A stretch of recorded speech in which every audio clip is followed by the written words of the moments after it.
Here's a sneak peek of the all-new podcast, Strange Chapters, coming September 15th, 2023, to all music and podcasting platforms. We all go through different chapters in our lives, some stranger than others. Welcome to Strange Chapters, where we bring you true stories of the strange, the macabre, the paranormal, and the supernatural. So sit back, relax, and let's get to this week's featured author and their stories.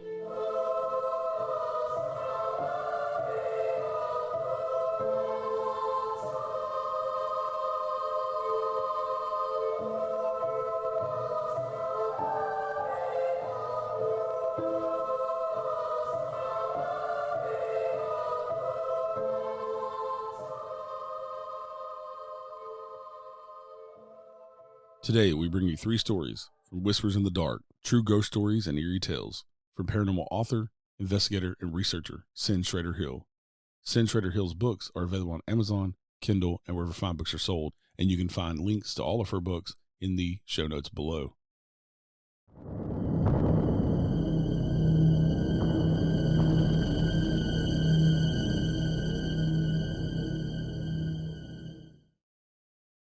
Story 1. Abandoned House. One dark night, a few of us decided to visit an old abandoned house on a gravel road out in the country. We heard several stories about a man in a top hat that would stand behind someone as they looked into the mirror. We went to search for that mirror and hoped to find the gentleman that liked to dress so formally.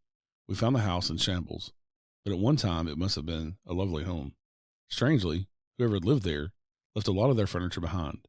In the past, these belongings would have been stately, but the beautiful antiques with ornate wood carvings were now shattered and beyond hope of repair.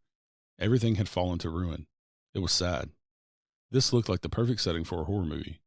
The front door stood permanently open for anyone to wander inside.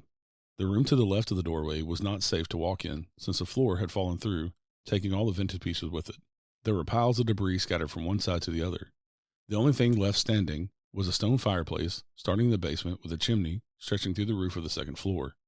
To the right of the front door was some type of living area, perhaps a den or a library. The foyer itself was a long, thin room stretching to the back of the original house with a staircase leading to the second floor. We'd walk through the room on the right to reach the dining room. There, a large, heavy, old walnut table stood in the center of the room.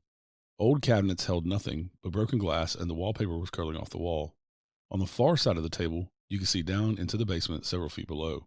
Stepping carefully around the old floor, we would cut through the central doorway that opened back into the foyer to go upstairs. We climbed the staircase one person at a time. The railing leading up the stairs and around the top floor was long gone. Once upstairs, we found that someone had used the room to the left as a bedroom. There were still old mattresses there. Across the upstairs hall, the room on the right had fallen all the way through so that you could see the first floor and the still standing fireplace. There was another bedroom on the other side of the fireplace with a bathroom that supposedly held the mirror you could stare into, but it wasn't safe to walk. Hopefully, Mr. Top Hat would join us somewhere else in the house. Downstairs, we'd place our recorders and other instruments on the old wall. To stay up to date on the show, follow Strange Chapters on Facebook and subscribe to the Strange Chapters YouTube channel.